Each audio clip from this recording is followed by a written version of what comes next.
I'm standing next to the all-new Lexus LS 500.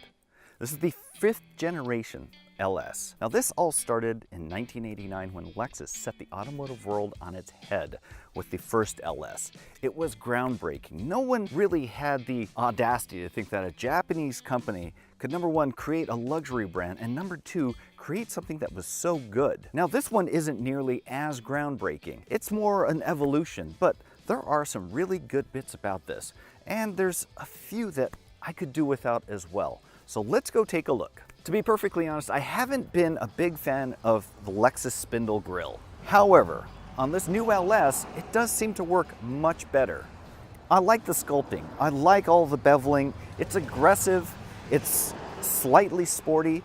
It's not trying too hard in some ways. Maybe the grille is a little too horsey still, but there's a lot of detail there, and there's a certain elegance to it as well. Like a lot of luxury vehicles out there, you have a power trunk lid, and it's hands-free as long as you have the key in your pocket.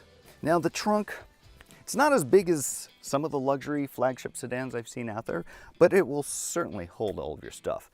There's some nice cutouts behind the wheel arches that will definitely get 2 full-size golf bags in. Now you also have the button up here like you normally do with all power trunk lids to close it, but it's the same operation. That's convenient. So the interior of the LS 500 is really well done. The design is a lot of organic flowing shapes, but it's not overly done.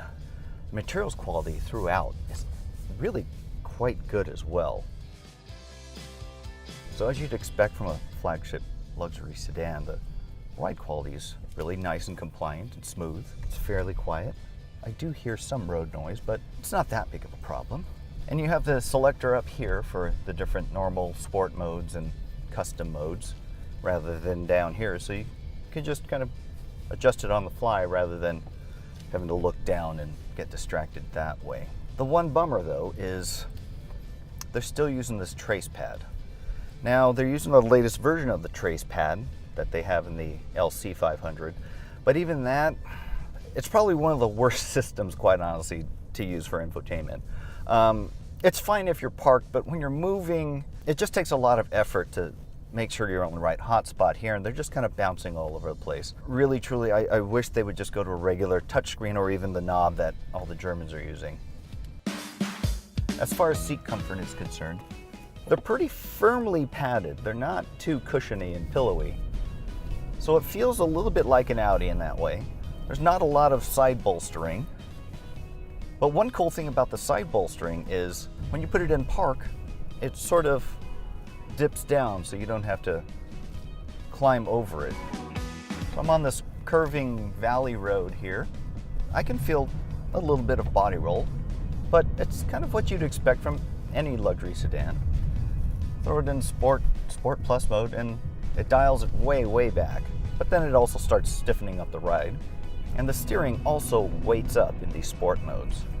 You have manual control of the transmission if you need it. But as I was driving this tight, twisty road in, I was surprised and impressed by how smartly it was downshifting as I was hitting the brakes and going into a turn. I had the opportunity to open it up a few times and kind of carve through a few fun turns, and I can say, yes, this is actually kind of fun to drive. I'm not a fan of the engine noise.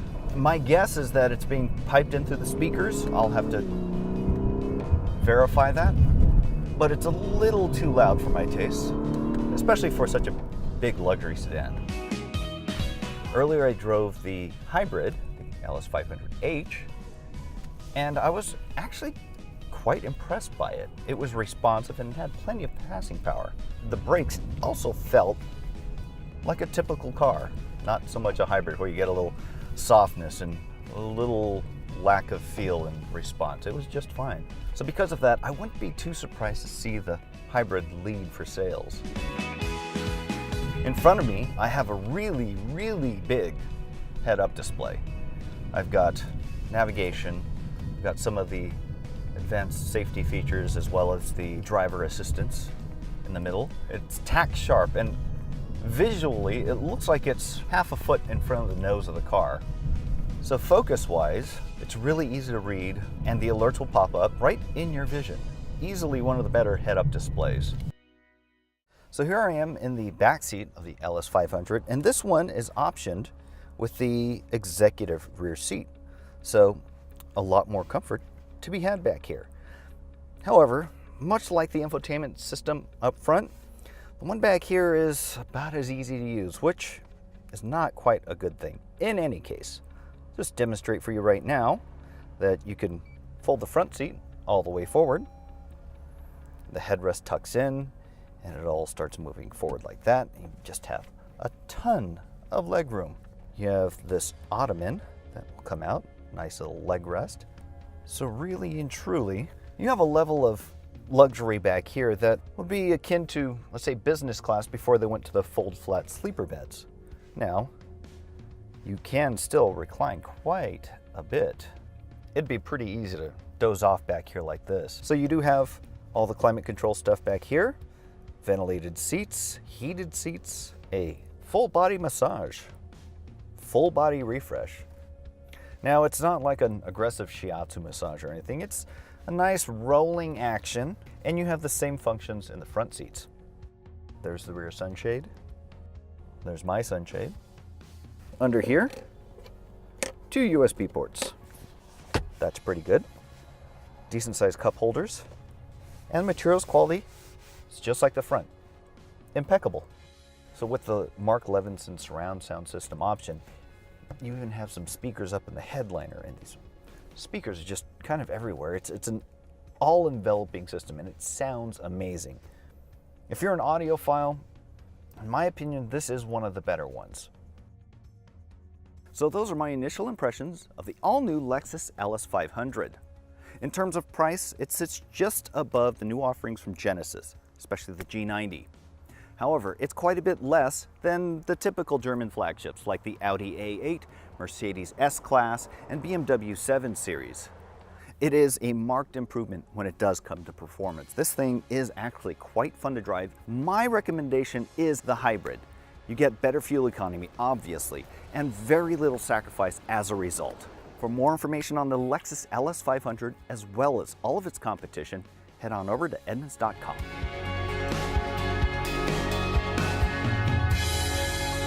If you want to see more videos just like this, hit subscribe.